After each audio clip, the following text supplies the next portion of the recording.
Hi, my name is Emily Ferguson. I am a student teacher at Northwest Middle School that is in the Reading School District in Reading, Pennsylvania. And I've been here for 4 weeks. I'm doing this for my students. So I picked a career in education because I've always loved to teach. After my freshman year in college, I worked in a preschool during the summer. I fell head over heels in love with teaching and declared it as my major as soon as I came back from my sophomore year. I've also taught horseback riding. I did that the following summer, so my summer after sophomore year, and that only fueled the fire even more. I ended up falling in love with teaching even more. I love helping kids reach their goals and help them get that aha moment, or just pushing them further to places where they haven't been pushed before, and then they realize, oh wow, I can do that. I can be challenged. So that's my favorite part.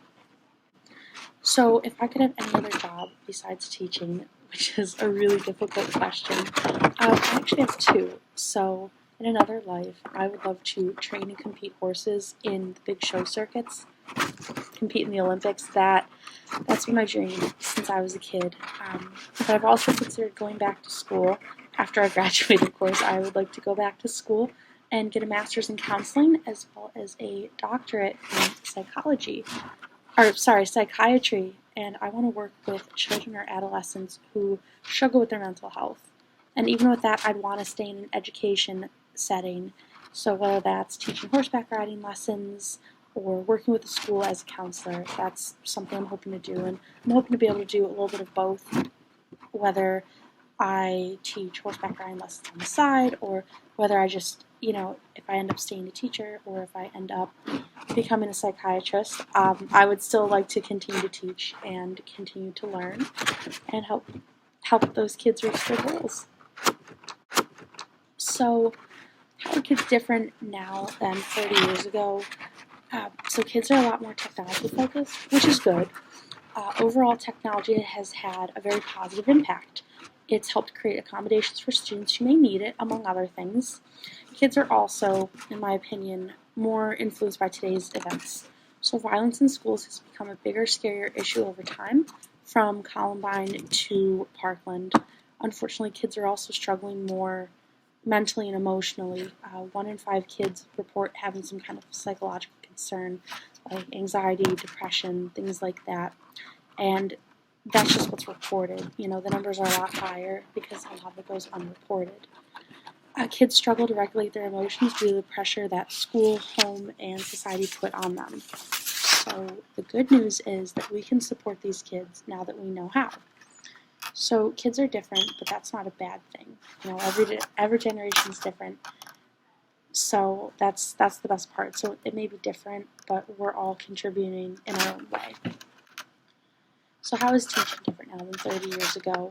So from what I've seen, teaching is a lot more regulated with the addition of testing and standards.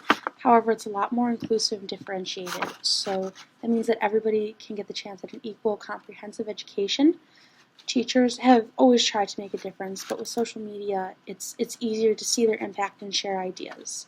So lessons are creative and innovative, and sites like Teachers Pay Teachers and Pinterest help inspire other teachers, including myself. If I could give advice to someone considering teaching or thinking about becoming a teacher, I would say do it. Absolutely do it. But also get a lot of experience to make sure it's for you. Take every opportunity. So if there's a free conference in Minnesota, do it. If you get an opportunity to teach STEM lessons to 4th graders on a random Wednesday night, do it. Those are 2 opportunities that I ended up taking, and it's only furthered not only my love for education, but my ability as an educator. It's helped me become a lot more confident. In the case of the STEM lessons, I became more confident in my practice, and in the case of the conference in Minnesota, I learned even more about the teaching profession that I didn't know before.